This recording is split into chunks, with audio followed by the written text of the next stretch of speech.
Warahmatullahi wabarakatuh. Waalaikumsalam warahmatullahi wabarakatuh. Innal hamdalillah nahmaduhu wa nasta'inuhu wa nastaghfiruh wa nu'minu bihi wa natawakkalu alayhi wa na'udzu billahi min shururi anfusina wa min sayyiati a'malina. Man yahdihillahu fala mudilla lahu wa man yudlilhu fala hadiya lahu.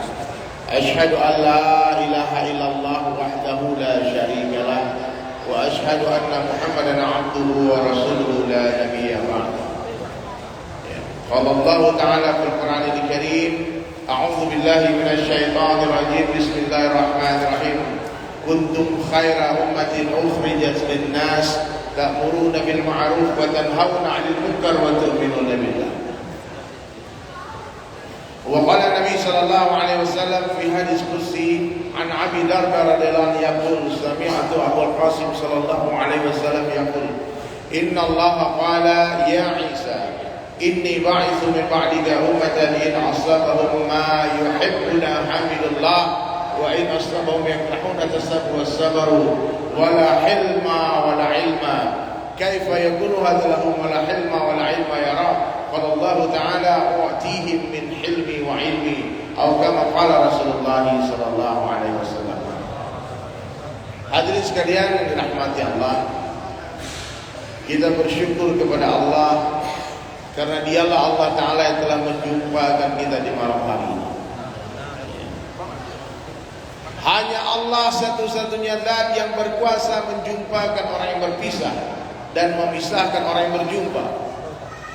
Hanya Allah yang berkuasa menjauhkan orang yang berdekatan dan mendekatkan orang yang berjauhan. La ilaha illallah. Hanya Allah yang berkuasa menghidupkan orang mati dan mematikan orang hidup, mengeluarkan yang hidup dari yang mati, mengeluarkan yang mati dari yang hidup. Yang memasukkan siang ke dalam malam adalah Allah, yang memasukkan malam ke dalam siang adalah Allah, yang menurunkan hujan, yang mengatur seluruh suasana dan keadaan adalah Allah, yang menaikkan raja-raja adalah Allah, yang menurunkan raja-raja adalah Allah, yang memuliakan adalah Allah, yang menghinakan adalah Allah. Everything in the hand of Allah. Semua berada dalam genggaman Allah Subhanahu wa ta'ala. Apa saja yang Allah kehendaki terjadi pasti akan terjadi. Apa saja yang Allah kehendaki tidak terjadi tidak akan terjadi.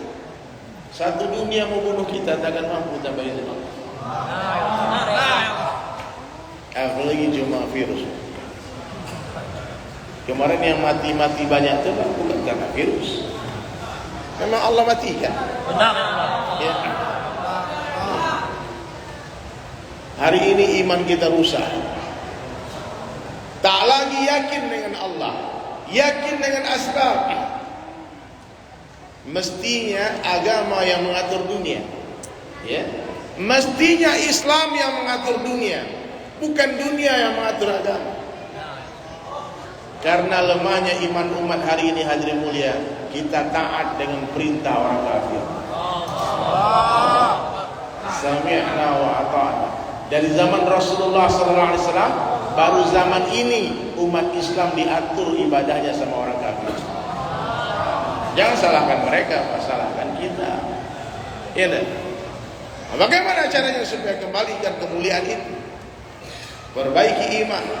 Karena tidak ada kekuatan yang lebih dahsyat di dunia melebihi kekuatan iman. Kekuatan iman itu lebih dahsyat daripada kekuasaan. Kekuatan iman itu lebih dahsyat daripada senjata, lebih dahsyat daripada kekuatan ekonomi. Perang Badar 313 orang sahabat terbaik Rasulullah SAW. Tak punya senjata, tak punya uang, tak punya kekuasaan. Muhajirin dan Ansar dalam keadaan miskin. Mereka pergi ke Badar hanya karena haus mencari air. Jadi tidak ada persiapan untuk peperangan. Ternyata hadirin mulia, di sana dihadang oleh ribuan orang-orang kafir Quraisy yang memegang perekonomian. Hartanya Abdurrahman bin Auf di tangan mereka, hartanya Sayyidina Utsman di tangan mereka. Sahabat-sahabat di Makkah meninggalkan seluruh hartanya orang kafir Quraisy. Senjata mereka sempurna, persiapan matang, jumlah mereka banyak, kekuasaan di tangan mereka, ekonomi di tangan mereka. Sahabat punya apa? Hanya Allah dan Rasulnya yang mereka punya.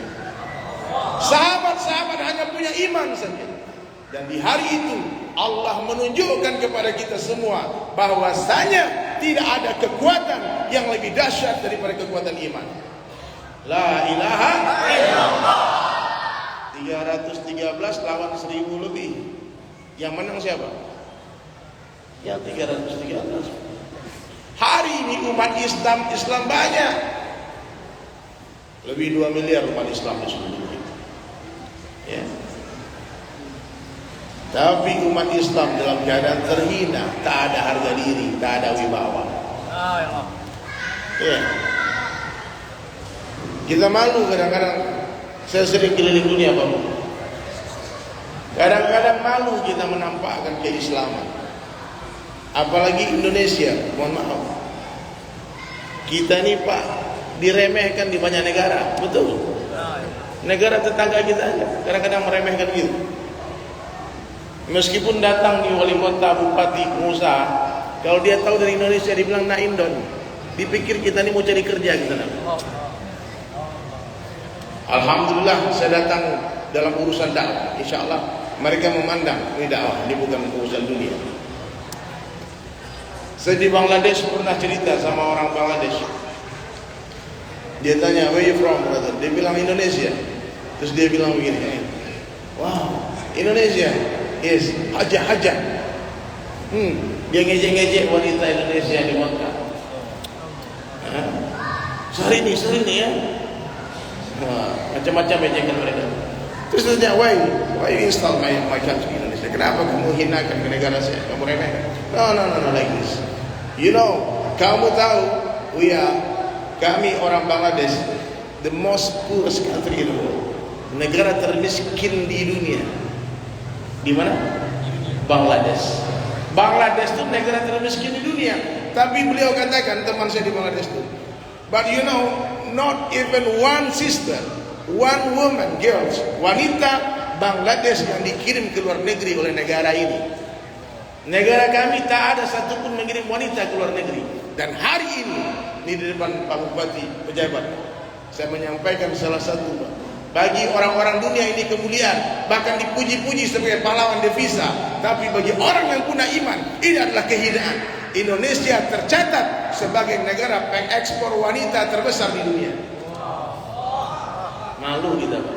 Saya dakwah di Hong Kong tuh lebih 150.000 orang wanita. Sekarang udah 200.000. 200,000 wanita muslimah masakin babi orang kafir. Antum pikir mereka bahagia di sana? Saya udah bolak-balik ke sana, menangis hari-hari. Kenapa kehinaan datang kepada umat ini? Karena kita tinggalkan dakwah. Karena laki-laki tak mau keluar, maka perempuan yang keluar. Perempuan kebanyakan duduk di rumah, betul tak? La ilaha illallah. Tapi saya rasa orang Kalimantan tidak banyak yang dikirim ke luar negeri. Tidak banyak. Banyak sih. Ada lah. Mudah-mudahan nanti Pak Bupati jadi presiden, amin. Amin. Terus pulangkan semua perempuan sini. Ya, yang tidak punya istri antum nikah. Amin. Jadi pulang mereka. Semangat, amin. Masih bujang boleh ya? Masih bujang. Iya, kalau Islam agama yang sempurna, Pak. Islam agama yang sempurna. Diatur semuanya, hadirin. Maka mulai hari ini apa yang harus kita perbaiki? Apa yang harus kita perbaiki? Iman, bukan perekonomian. Umat Islam itu sudah kaya raya. Ada orang Islam, satu orang Muslim punya harta 100 triliun. Ya. Indonesia bukan orang luar negeri. Miskin orang Islam. Antum pergi ke Dubai, itu mobil-mobil supercar Ferrari itu ditaburi berlian sama orang Arab. Brunei itu dekat sini bisa naik mobil di sana. negara terkaya di dunia. Ini kecil kok, tapi memang kaya raya. Saya udah berdakwah ke sana juga.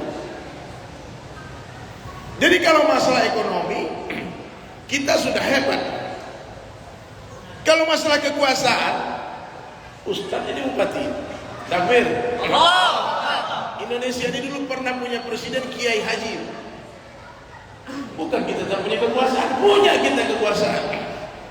Yang tak punya iman yang betul. Banyak hari ini yang berbisik-bisik, kalau kita tak berkuasa gimana dakwah bisa berjalan? Kalau kita tak kaya gimana dakwah bisa tersebar? Betul nggak? Padahal hadirin mulia, dakwahnya nabi-nabi, dakwahnya Rasulullah SAW bukan untuk dunia, tapi untuk apa? Untuk akhirat. Nabi Musa alaihissalam berdakwah kepada Fir'aun laknatullah alaih, bukan untuk menurunkan Fir'aun dari raja. Di hati Nabi Musa alaihissalam tidak ada sedikit pun keinginan terhadap kekuasaan Fir'aun. Tidak. Buktinya apa? Setelah Allah hancurkan Fir'aun, dimenangkan di Laut Merah, itu Nabi Musa tak kembali ke Mesir untuk menjadi raja, tapi Nabi Musa alaihissalam melanjutkan perjalanan ke Madian, ke Palestina hari ini. Berarti maksud dakwah Nabi Musa bukan untuk menggulingkan kerajaan Fir'aun. Tidak. Dalam pandangan Nabi Musa, itu kerajaan Fir'aun sampah, tak lebih berharga daripada sebelah sayapnya. Benar, Pak. Ketika Nabi Musa berdakwah kepada Qarun, bukan untuk mengambil hartanya Qarun. Tak sanggup lagi Nabi Musa difitnah, sampai angkat tangan kepada Allah, ya Allah, hancurkan Qarun dengan seluruh hartanya. Coba kalau kita yang berdoa, ya Allah, hancurkan Qarun, hartanya tinggalin buat dakwah. Iya, Pak. Lancar dakwah kita. Biar lancar dakwah kita. Ya. Ini kejahilan sebetulnya. Akhirnya Allah beri harta ini umat, tapi dia tidak dapatkan Allah. Allah jelaskan dalam hadis kursi, sekiranya kalian mendapatkan aku, kata Allah, kalian akan dapatkan segala-galanya. Tapi apabila kalian kehilangan aku, kalian akan kehilangan segala-galanya. Dapat harta itu biasa, hilang harta juga biasa. Dapat pangkat itu biasa, hilang pangkat juga biasa. Dapat jabatan itu biasa, tak dapat jabatan juga biasa. Jadi Pak, biasa saja. Maka orang beriman itu ada ciri-cirinya, Pak. Dengarkan baik-baik. Apa ciri-ciri orang beriman? Tanda-tanda iman masuk ke dalam hati seseorang itu apa? Datangnya dunia tak mengembirakan hatinya, hilangnya dunia tak menyedihkan hatinya.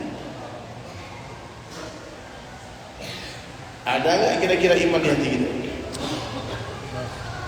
Antum pegang uang 10.000 dengan pegang uang 10 juta sama aja perasaan. Ya. Bawa duit 1 koper 1 miliar sama nggak punya duit sama aja. Turun dari Alphard sama turun dari angkot sama cara jalannya. Ini enggak, baru turun Alphard berubah cara jalan. Nah, orang perasaan udah tambah ganteng aja dia. Orang yang merasa mulia naik mobil mewah adalah orang yang rusak imannya.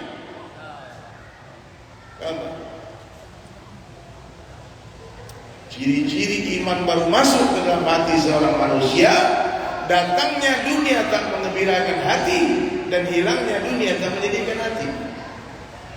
Terus bagaimana ciri-ciri iman sempurna dalam diri seseorang? Gimana ciri-cirinya? Datangnya dunia mengkhawatirkan hatinya, takut dia dengan dunia. Dan habisnya dunia, hilangnya dunia menenteramkan hatinya.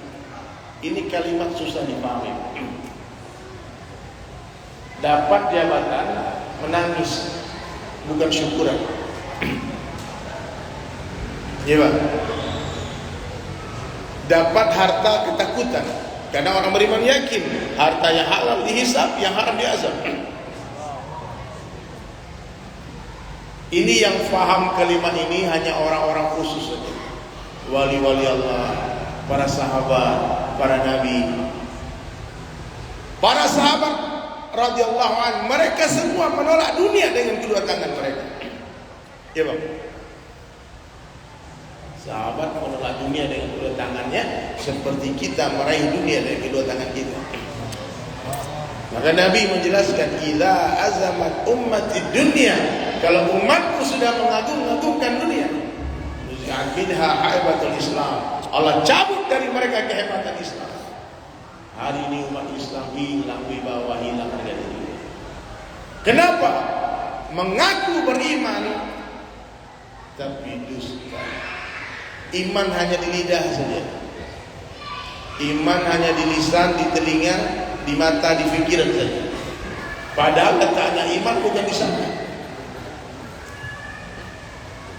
Tolong dirosa anak-anaknya didudukkan, jangan lari-lari. Didudukkan, yang bawa anaknya di bangku didudukkan. Kasihan yang mau dengar pengajian gak konsentrasi nanti. Iman letaknya bukan di lidah. Letaknya iman bukan di mata, bukan di telinga, bukan di kepala. Di mana letaknya iman? Di dalam hati. Iman yang tak masuk ke dalam hati seperti peluru yang tidak masuk ke dalam senapan. Ini di belakang saya ada Pak Tentara, ada Bu Polisi. Beliau sering main pistol, sering pegang peluru. Itu peluru tak ada gunanya kalau tidak dimasukkan ke dalam pistol.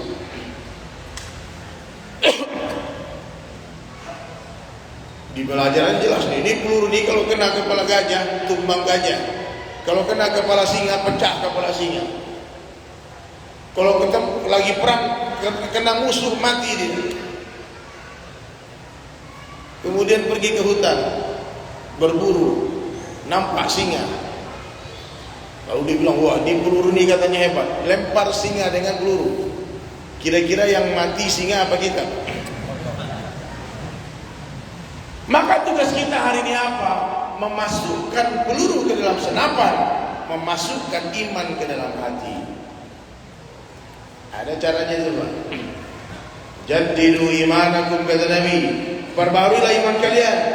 Kaifa nujaddidu imanana ya Rasulullah? Bagaimana cara memperbarui iman kami ya Rasulullah? Maka Nabi menjawab, aksiru min qawli la ilaha illallah. La ilaha illallah. Katakan tidak kecuali kepada Allah. Yang berkuasa hanya Allah saja. Itu maksudnya. Selain Allah dikuasai. Makanya orang beriman tidak akan takut kepada siapapun kecuali kepada Allah. Iman harus masuk di hati para pejabat, sehingga nggak takut dengan oligarki, nggak takut dengan orang-orang kaya, pengusaha yang telah memodali para pejabat. Benar Pak. Hari ini kasihan Pak, saya banyak berteman dengan kepala daerah. Dia bilang, Ustaz, dua saja di politik ini, kata, balas jasa atau balas dendam, Ustaz? Maaf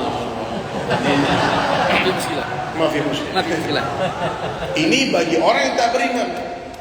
Tak ada balas jasa, tak ada balas dendam. Berikan kepada yang berhak. Ini yang tak berhak, bagi kepada mereka. Iya. Makanya saya yakin, ketika ulama-ulama, orang-orang alim, orang-orang yang zuhud, orang-orang yang tidak cinta dunia memegang kekuasaan, aman di negara kita. Indonesia ini negara terkaya di dunia semestinya. Ada berlian, ada intan, ada emas, ada batu bara, ada gas, lautnya penuh dengan ikan, ada mutiara di dalam lautnya. Ya? Hutannya luar biasa. Antum kalau naik pesawat lewati Hindustan, India Pak, gersang Pak. Apalagi masuk ke Saudi Arabia, itu nggak ada hutan di sana. Orang Saudi Arabia datang ke Indonesia Pak, dia sujud-sujud Pak, dia pikir masuk surga. Benar Pak. Saya ada teman orang Arab datang ke puncak, dia bilang, Dia menangis di puncak. Dia katakan, saya khawatir orang Indonesia tidak masuk surga di akhirat. Kenapa? Karena Allah telah beri kalian surga di dunia. Tapi kok bisa-bisanya negara gersang memberi kita hutang? Kok bisa-bisanya kita minta tolong sama mereka? Apa masalah kita? Itulah sekarang tidak usah salahkan siapa-siapa, Pak. Merenung semua, salahkan diri masing-masing. Karena untuk menyalahkan orang lain itu mudah. Yang perlu kita pelajari bagaimana menyalahkan diri kita. Ya. Kita sedang mencari orang-orang yang tidak cinta dunia. Siapa yang tidak cinta dunia? Hanya orang beriman. Karena tak mungkin orang beriman mencintai dunia. Kalau dunia cinta sama mereka mungkin. Tak mungkin orang beriman mengejar dunia. Kalau dunia mengejar mereka mungkin. Kecerdasan orang beriman melewati kelicikan syaitan. Tidak ada kecerdasan yang melebihi kecerdasan orang yang bertakwa kepada Allah. Tahu mana yang benar, mana yang salah, mana yang besar, mana yang kecil. Lagi paripurna pejabat, Pak Bupati, Sekda, semua gubernur. Tiba-tiba azan berkumandang. Di sana diuji iman semua pejabat. Kalian lanjutkan itu meeting, musyawarah, rapat, paripurna, atau berhenti, semua pergi ke masjid. Kalau di Sambas berhenti sholat, berhenti langsung sholat. Sambas terbaik. Pokoknya saya balik lagi ke Sambas kayaknya. Kurang waktu 3 hari ya, 4 bulan. 4 tahun boleh, Pak? 4 tahun tapi saya harus bawa istri saya. Tinggal sini. Ya kalau nggak bawa istri, antum carikan di sini. Istrinya di mobil, Pak. Dia nggak dengar, teman. Jadi hadirin dirahmati Allah. Alangkah indahnya dunia di tangan orang-orang beriman. Kekuasaan di tangan orang-orang beriman. Kekuasaan yang digunakan untuk membantu agama Allah. Harta di tangan orang beriman. Dapat harta, sibuk dia berbagi, mencari orang-orang miskin. Jangan sampai orang miskin yang datang ke rumah kalian, wahai orang kaya. Tanggung jawab orang kaya menghantarkan rezeki ke rumah orang-orang miskin. Itu maksudnya orang Allah pilih untuk jadi orang kaya. Iya. Pernah satu hari Sayyidina Husain radhiyallahu anhu, cucunya baginda Rasulullah, datang orang ke rumahnya, minta tolong, ada hajat. Kemudian diberikan semua keperluan orang itu. Kemudian dia lepaskan sorbannya. Dia katakan, tolong jual sorbanku ini, dan hasil dari penjualan sorban gunakan sebagai upah orang yang mengangkat harta ini ke rumahmu. Karena sudah menjadi tanggung jawabku mestinya mengantarkan harta ke rumahmu. Tapi karena aku zalim, karena aku lemah, karena aku tak ada waktu mendatangi kalian, sampai kalian harus datang menghinakan diri datang ke sini. Minta maaf. Kalau sudah datang orang miskin ke tempat kita, istighfar banyak. Ini kalau orang-orang kaya, pengusaha-pengusaha ini bayar zakat, enggak ada orang pengemis di jalan. Betul nggak?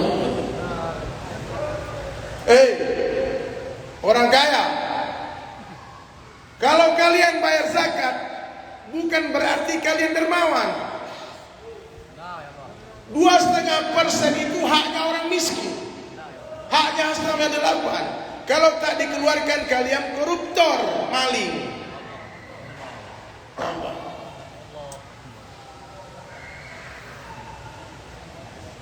Masjid-masjid ini, semua masjid saya sampaikan, mesti dipegang oleh orang-orang yang betul yakin kepada Allah, tak takut habis kas masjid.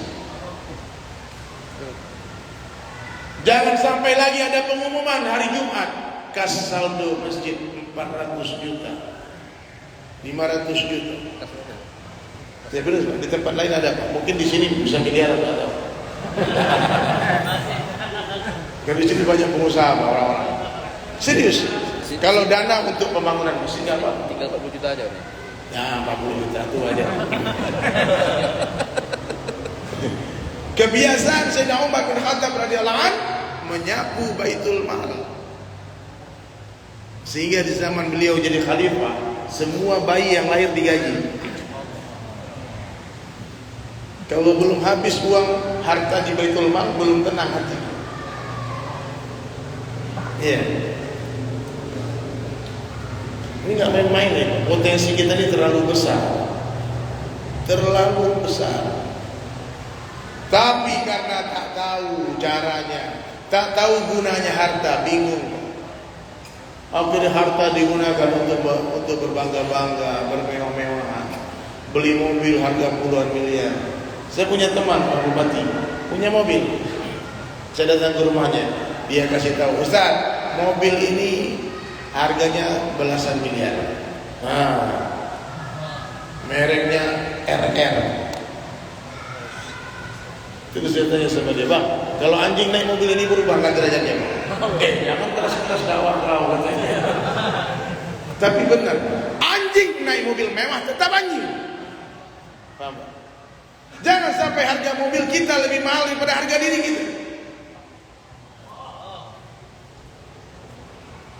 Ada dua orang pengusaha, ini ketamsilan. Contoh, dia pergi membeli kuda. Anak kuda Australia dia beli. Kuda apa? Kuda Australia itu gede, bisa 2 meter tinggi. Mereka beli anak kuda. Murah dia beli sekitar 30 juta. Kemudian dua orang ini merawat kuda ini. Dikasih makan, dimandiin, dibikinin kandang yang bagus. Kuda yang pertama bukan sekedar dikasih makan, tapi juga dilatih, ditarbiyah. Dari kecilnya kuda itu sudah dilatih untuk berlari, loncat sana, loncat sini, dipukul sampai luka-luka pinggang kudanya. Berkeringat itu kuda setiap hari, kasih makan, latihan, kasih makan, bawa lari, kasih makan, ditunggangi, setiap hari. Sementara kuda yang 1 ekor cuma kasih makan, dimandiin, dirawat, tak dilatih. Kudanya sama Pak, sama-sama kuda Australia, tapi satu kuda dilatih, satu kuda tidak. Satu kuda ditarbiyah, satu kuda tidak. Sampai 2 tahun berlalu, wah tinggi kuda itu, lebih tinggi dari yang punya 2 meter. Ada terdengar kabar, ada lomba balap kuda. Maka 2 ekor kuda ini yang sama-sama kuda Australia ikut lomba. Kira-kira yang menang yang mana? Kuda yang hari-hari dilatih berkeringat, ditarbiyah, kecepatannya luar biasa, sehingga kuda tadi menjadi juara. Kuda yang tak dilatih tak sanggup berlari, dia terengah-engah dia lari. 2 lap ketinggalan. Maka ada satu orang pengusaha kaya raya mendatangi kuda juara tadi. Dikatakan, kudamu dijual tidak? Kata si pemilik kuda, tidak, ini kuda kesayanganku. Ini kuda Australia kesayangan saya. Gimana kalau saya beli 1 miliar kudamu? Kaget dia. Hah? Modalnya berapa Pak? 30 juta. Karena kuda ini hebat, larinya cepat, kuda ini dilatih, berkualitas kuda tadi, maka nilainya dari 30 juta naik menjadi 1 miliar. Terdengar kabar sama temannya, kuda yang pertama tadi laku 1 miliar. Dia pun datang ke orang kaya tadi dan katakan, bos, kuda saya ini satu peranakan, sama-sama kuda Australia. Mau nggak tuan beli juga kuda saya ini? 1 miliar boleh kurang-kurang sedikit lah. Kata orang kaya tadi, apa prestasi kudamu ini? Oh, prestasi memang nggak ada Pak. Tapi kuda saya ini gagah, besar. Dia lihat sama orang kaya, ini paling berani, saya 50 juta lah berani. Tersinggung dia. Modalnya sama-sama 30 juta. Ini yang pertama laku 1 miliar. Kok kuda saya dihargai 50 juta saja? Maka dia pulang, dia berpikir, bagaimana kuda ini tidak diremehkan. Maka dibuatlah pelana. Pelana kuda dari kulit yang berkualitas tinggi, ditaburi batu-batu berlian. Ada emasnya, ada peraknya, ada batu-batu mahal. Lalu kuda yang tadi yang tidak berprestasi tadi dipasangkan pelana yang mahal tadi. Lalu dia pergi ke rumah orang kaya, dia tanya, sekarang coba berapa harga kuda saya? Dilihat sama orang kaya tadi, dilihat kudanya, dilihat pelananya. Oh, kalau ini berani saya 1 miliar. Dan dia angkuh dan sombong bercerita, kudaku laku 1 miliar. Padahal yang mahal kudanya apa pelananya, Pak? Bisa dipahami, Pak?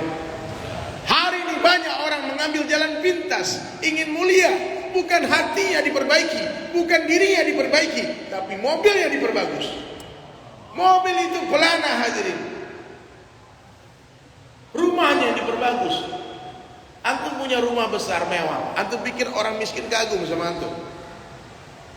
Orang tuh kagum cuma berapa detik saja. Bagus sekali rumah Pak Haji. Itu aja, surprise sebentar saja. Setelah itu dia sumpah serapah. Kurang ajar nih orang, kata orang kaya rupanya, tak pernah kasih saya apa-apa. Iya Pak. Maka kasihan orang kaya. Saya suka kasihan dengan orang kaya. Orang kaya ini memiliki harta yang melebihi keperluannya. Betul kan? Punya makanan yang banyak yang mereka lihat-lihat saja tak mereka makan. Punya rumah yang besar yang tak pernah mereka tempati. Bahkan punya rumah yang banyak yang tak pernah mereka kunjungi. Punya mobil yang banyak yang tak pernah mereka tunggangi. Punya baju yang banyak yang tak pernah mereka pakai. Coba buka lemari kita semua. Berapa ribu baju kita yang tergantung di lemari di kamar kita yang tidak kita pakai. Antum pikir itu gak dihisap di akhirat? Maka Abu Darda mengatakan kepada istrinya, wahai istriku, kasihanilah sahabat-sahabat yang kaya itu. Mereka memiliki harta yang hanya mereka lihat-lihat, sementara kita yang miskin bisa juga melihat harta mereka tanpa menggunakan. Dalam hal ini kita sama dengan mereka, tapi bedanya ada. Di akhirat mereka dihisab, kita tidak. Paham Pak? Jadi siapa yang perlu dikasihani sebetulnya? Orang kaya. Siapa yang perlu dikasihani sebetulnya, Pak? Pak Bupati. Karena hisabnya lebih berat kepada antum. Iya. Tapi kalau bupati, kalau wali kota, kalau gubernur, kalau presiden adil, dicintai oleh rakyatnya, dia derajatnya tertinggi di antara kita semua. Benar. Maka silakan cari jabatan setinggi-tinggi, berlaku adillah, amanah. Dan dunia ini gak ada apa-apanya. Bunda, ibu-ibu dengar baik-baik.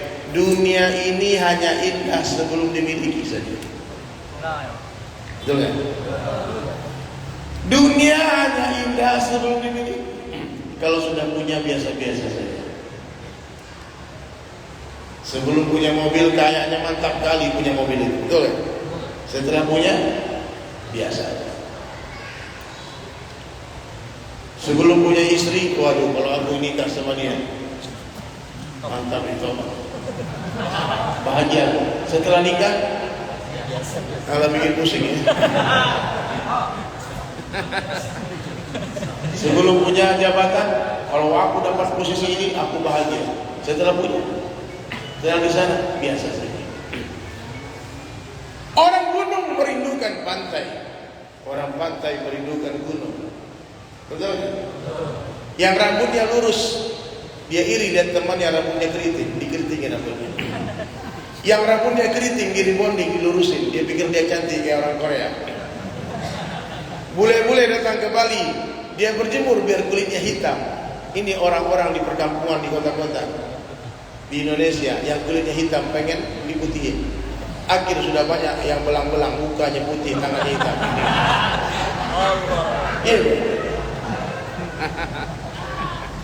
Dunia itu begitu. Fata morgana, kenikmatan yang sedikit. Pak Bupati, kenikmatan yang sedikit. Maknanya dunia kalau sedikit nikmat, kalau banyak menyusahkan. Nih, kita pulang dari kantor, pulang dari sawah, sampai di rumah disambut sama istri dengan segelas kopi, nikmat ya Pak? Tapi kalau disambut dengan seember kopi,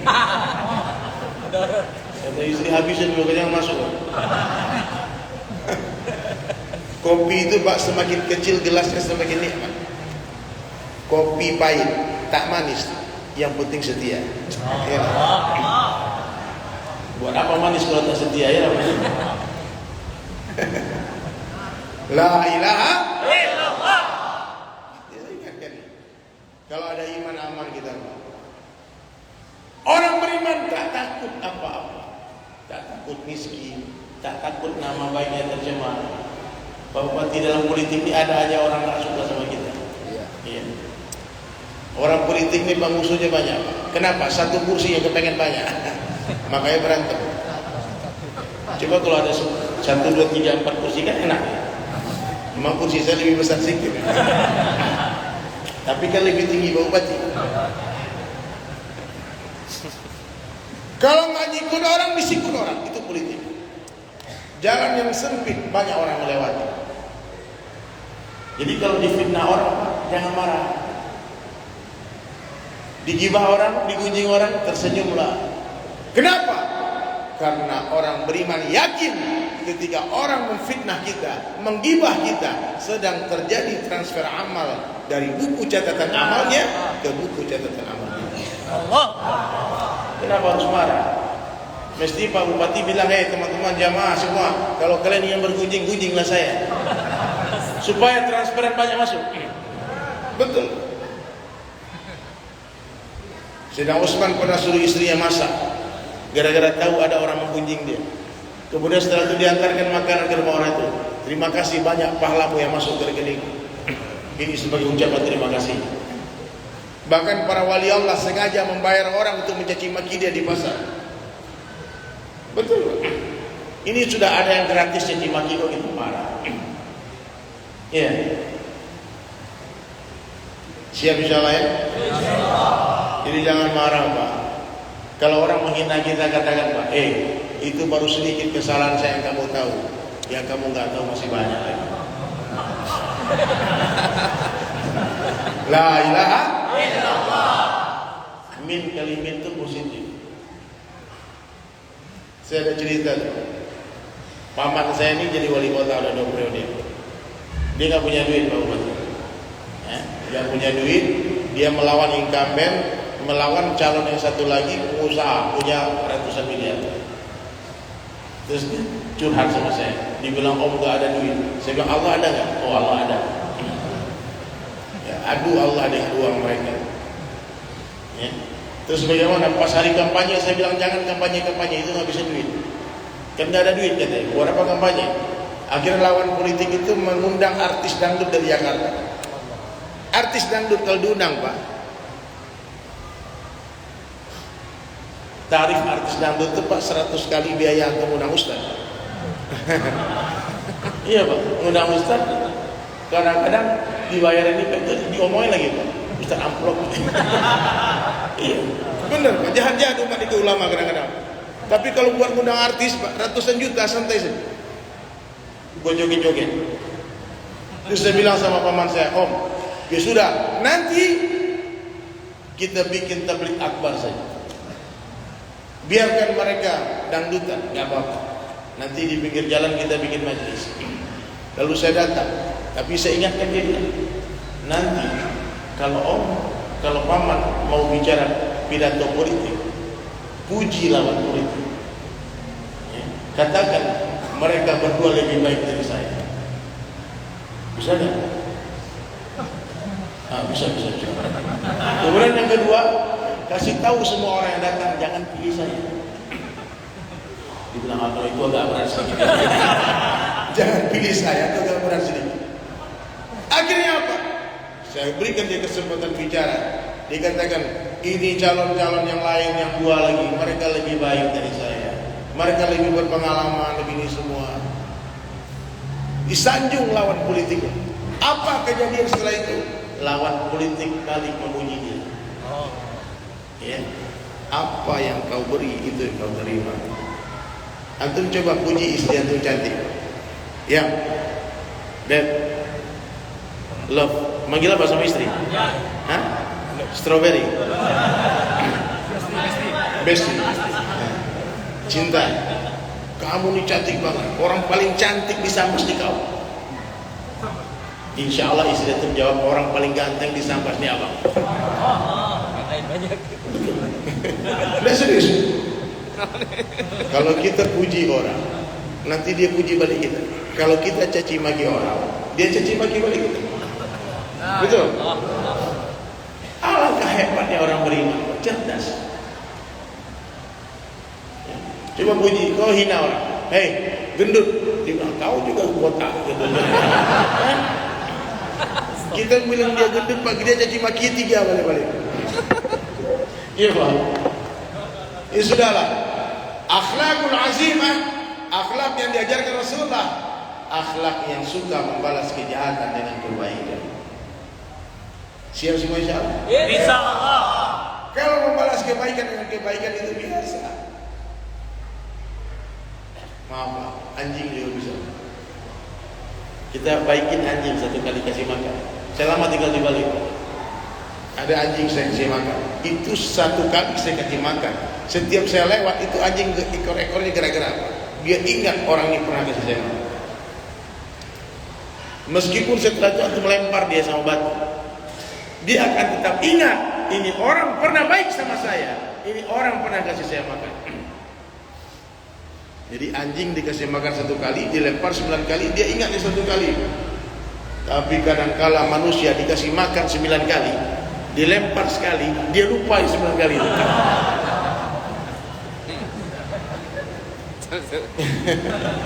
Itulah manusia. Manusia ini derajatnya 2 saja. Kalau manusia ini beriman, beramal soleh, bertakwa kepada Allah, maka kita semua lebih mulia daripada malaikat. Ya. Ketaatan seorang malaikat itu biasa, wajar, karena malaikat tak punya syahwat, malaikat tak pengen maksiat. Ketaatan seorang manusia pantas dibanggakan, karena setiap detik hati kita pengen maksiat, tapi kita injak itu syahwat karena takut kepada Allah. Hebat. Tapi kalau manusia tak beriman kepada Allah, manusia tak beramal soleh, maka derajatnya lebih hina dari binatang. Walaqad dara'na li jahannam katsiran minal jinni wal ins. Nanti banyak penduduk neraka jahanam dari kalangan jin dan manusia. Lahum qulubun yafqahuna biha. Aku beri hati tak digunakan untuk memahami. Walau a'yunan yubsiruna biha. Aku beri mereka mata tak digunakan untuk melihat. Walau adhanun yasma'una biha. Aku beri mereka telinga tak digunakan untuk mendengar. Ulaika kal an'am. Mereka seperti binatang. Balhum adal, bahkan lebih hina dari binatang. Daging sapi berapa sekilo di Sampasnya? 140.000. Daging manusia berapa? Tidak ada harga daging manusia. Mau antum dikasih daging manusia 1 kresek sepanjang pesisir sungai, pinggir-pinggir sungai, saya lihat ribuan rumah walet. Iya. Berapa harga air liurnya burung walet? Sarang walet itu lendirnya walet ya? Berapa harganya sekilo? 10 juta, belasan juta. Aha, ada ide. Masa burung walet bisa belasan juta 1 liter 1 kilo? Ambil botol aku, itu udah cuh. Air liur manusia berapa satu botol ini? Gak ada harganya. Biri-biri itu Pak, binatang banyak di New Zealand. Dicukur bulunya Pak. Antum tahu Sound of the Sea itu film kartunnya. Itu bulunya binatang, ada harganya. Antum pulang nanti cukur semua bulu juga.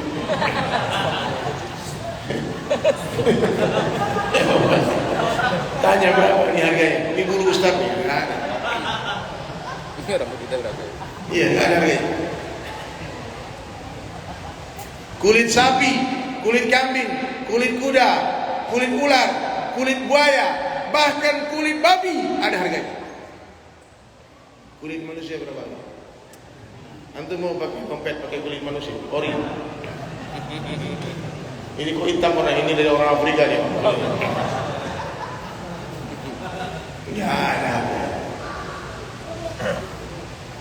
Jelas ya? Jadi kita mulia Pak karena agama. Come back to your Allah now. Kembalilah kepada Allah sekarang juga. Jangan tunggu nanti keburu mati. Jangan tunggu kapan nanti keburu kapan. Kain kafan tak berkantong. Nih kain kafan. Apa yang kita bawa? Hanya iman dan amal saleh. Ya. Apa yang kita makan akan jadi kotor. Apa yang kita tinggalkan akan jadi rebutan. Dan apa yang kita infakkan di jalan Allah, itulah rezeki kita yang sesungguhnya. Itu perkataan Buya Hamka, masyhur. Apa yang kita makan akan jadi kotoran. Apa yang kita tinggalkan akan jadi rebutan, warisan. Dan apa yang kita infakkan di jalan Allah, itulah rezeki kita sesungguhnya. Jadi kalau kita bersedekah, kita berinfak, kita bukan bantu orang, kita sedang membantu diri kita sendiri. Jangan tuh pikiran tuh bantu masjid. Kita sedang membantu diri kita. Siapa kata Allah Nabi sallallahu alaihi wasallam yang membangun masjid di dunia meskipun sebesar sarang burung, Allah akan bangun untuk dia istana di surga. Saya gara-gara hadis ini Pak Bupati, saya punya cita-cita akhirnya membangun 1000 masjid sebelum mati. Banyak duitnya baru dibuka. Saya tidak ada duit, saya punya ada karya, ada lukisan, ada ide-ide. Ya. Jadi saya pernah melukis Pak Bupati di Bali. Ada orang wakaf tanah mau bangun masjid, masjidnya mau ditinggiin.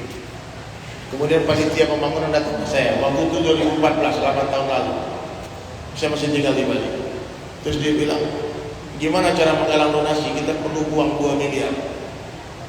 Banyak waktu itu 2 miliar. Kalau masjid ini lebih nih, habis 50 miliar. Berapa nih Pak? 17 miliar. 17 miliar. Oh, Masya Allah. Indah sekali masjidnya. Amin, Masya Allah. Pak, saya pikir bagaimana caranya menggalang donasi. Saya bilang undang orang-orang kaya. Karena banyak orang kaya tak ada di masjid. Maka undang dia ke hotel bintang 5. Bikin konser. Nanti undang saya lagi, jangan di sini. Bikin konser. Kalau konser lumayan ya. Kalau dakwah kan nggak ada duitnya Pak. Dakwah itu ngabisin duit, bukan jadi duit Pak.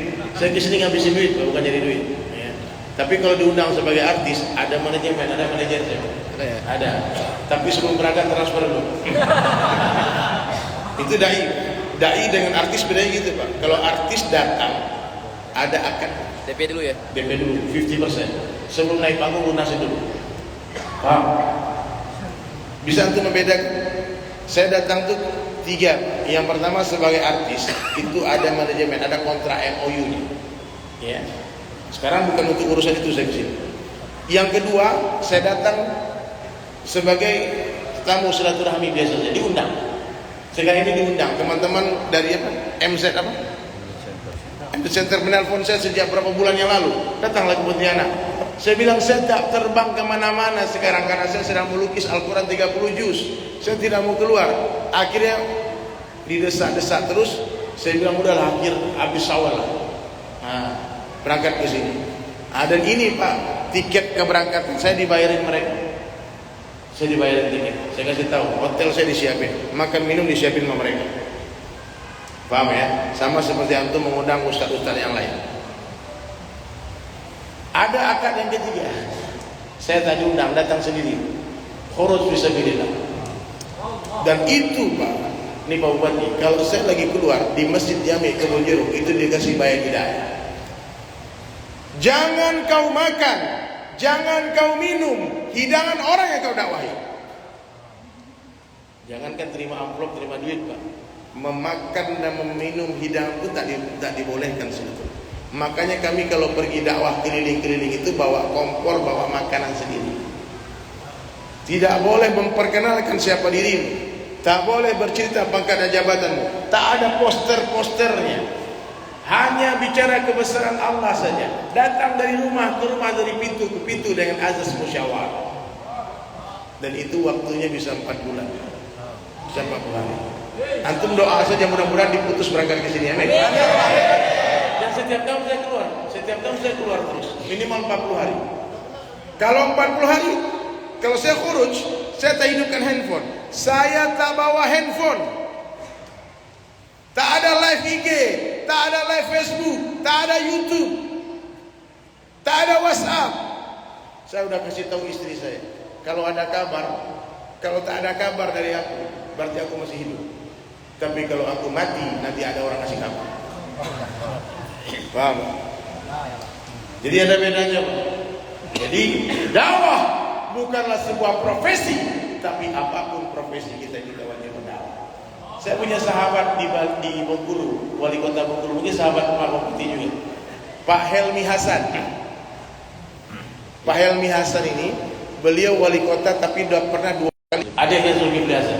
Sejak ada kunjungan dinas, dia selalu tidur di masjid. Ya. Lalu orang tanya, kenapa tidur di masjid? Kenapa nggak di hotel?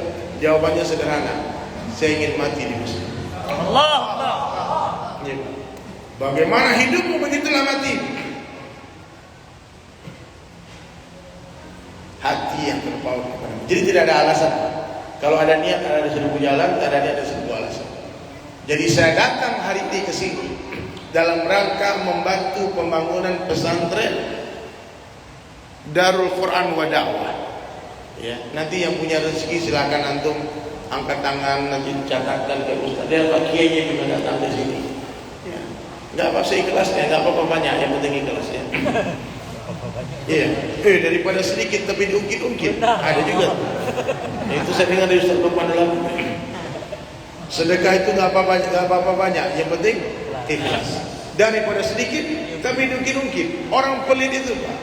Orang pelit itu badannya mudah sakit. Orang pelit itu bisnisnya gampang pailit. Ya. Orang pelit itu kuburannya sempit. Amin. Semoga kita jadi orang lain.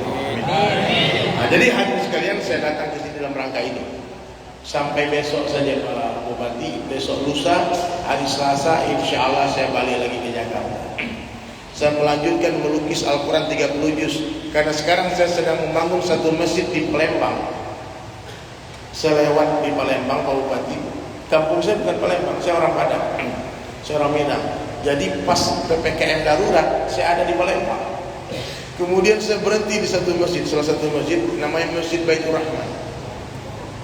Habis sholat, tiba-tiba pengurus masjidnya bercerita tentang keperluan mereka. Singkat cerita, intinya mereka sedang ada permasalahan dalam pembangunan masjid. Sudah lama, sejak corona, covid, donaturnya pada muntaber.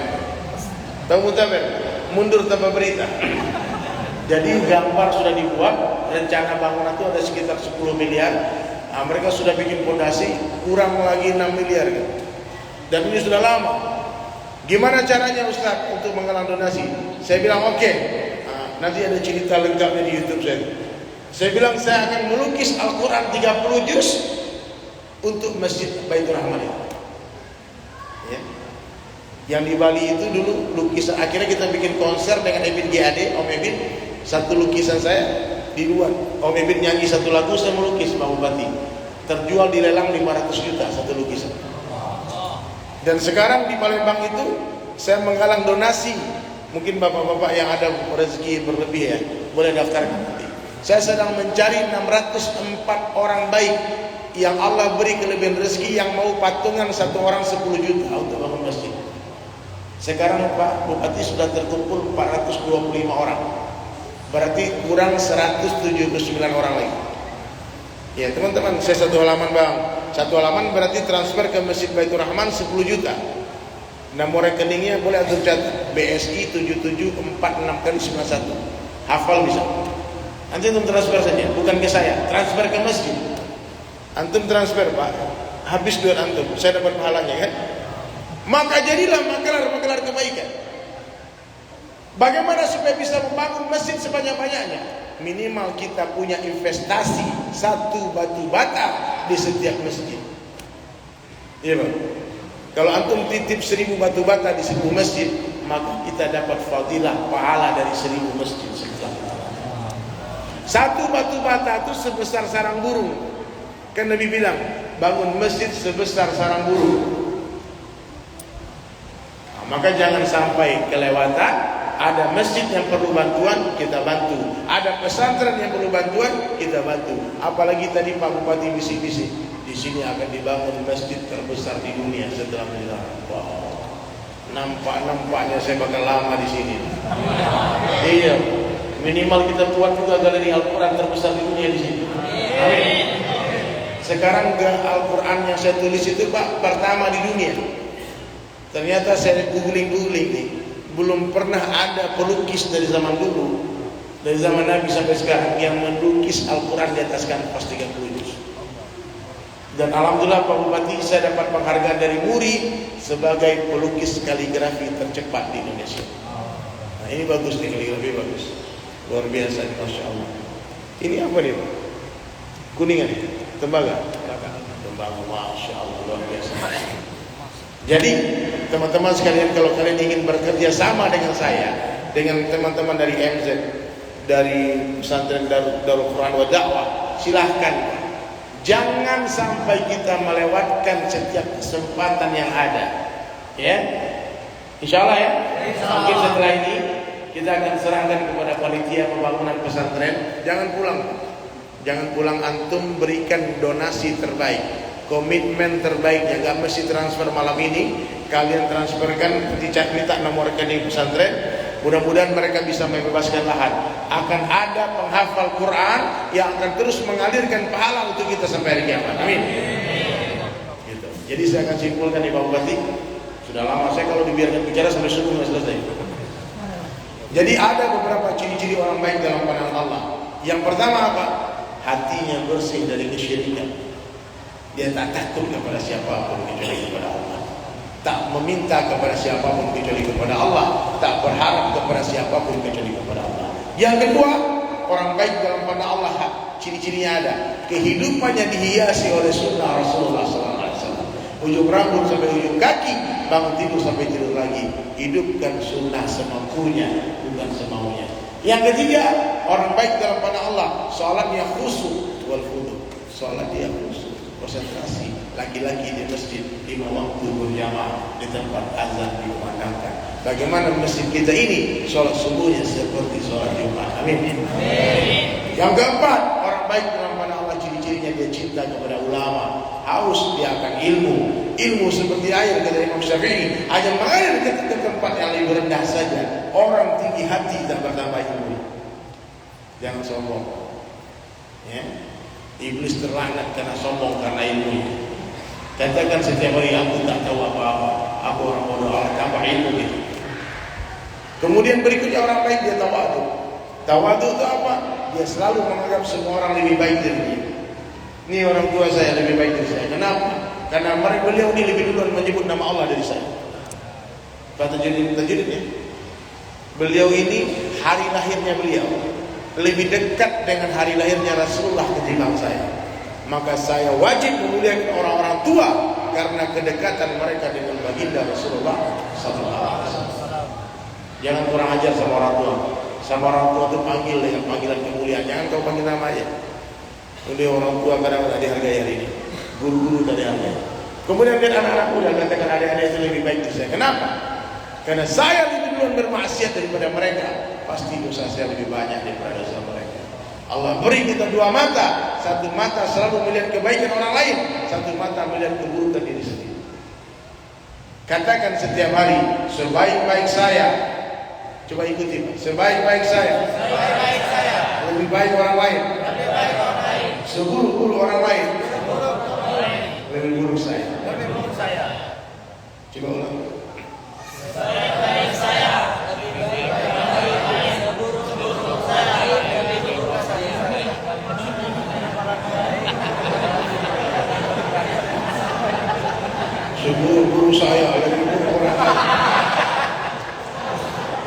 Siapa tadi ngomong?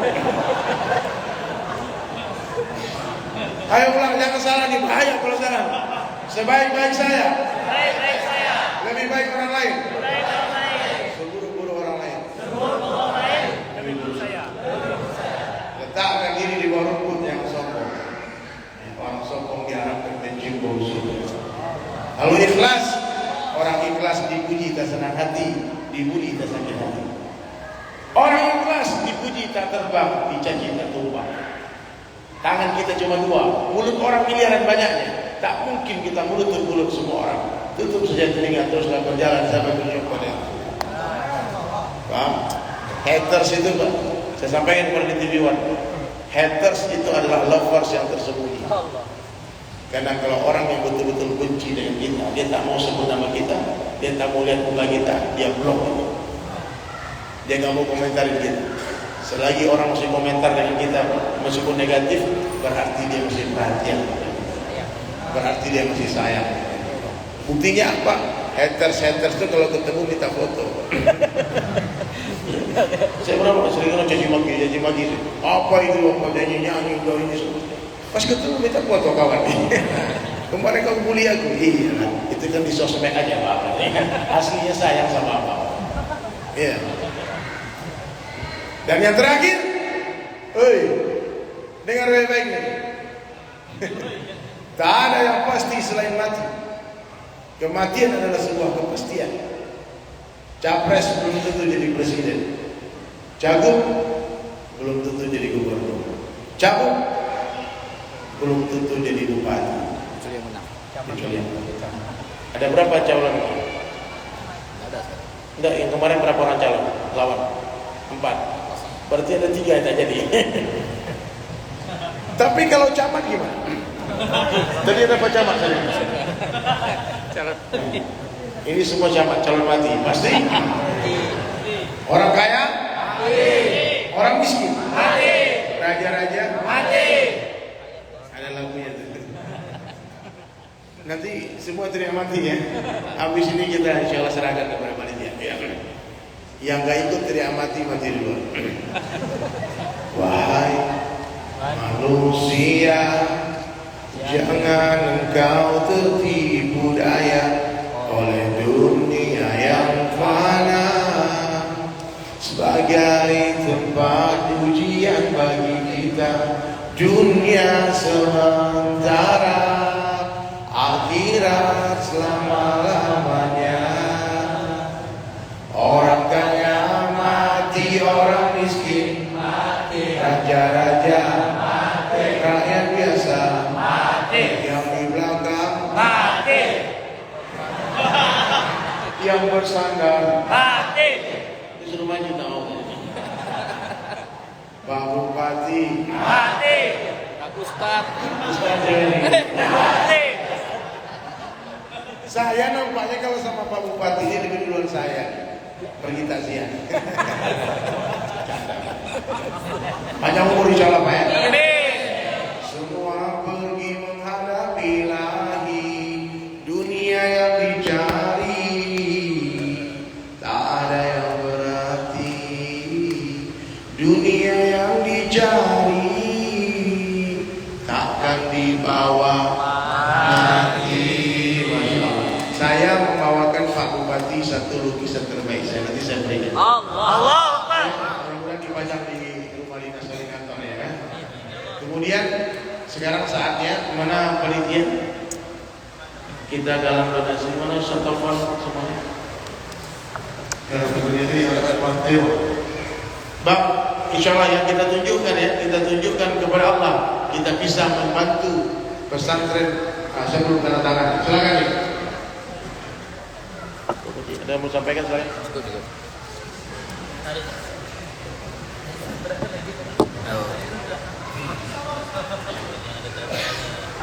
Silakan. Teknisnya bagaimana saya ikut aja.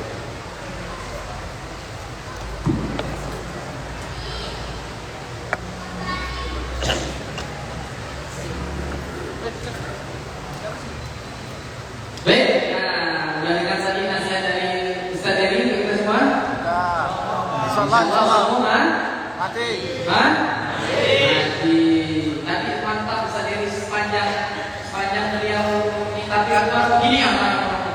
Allah Akbar. Apa nih? Empat istri itu. Insyaallah ya.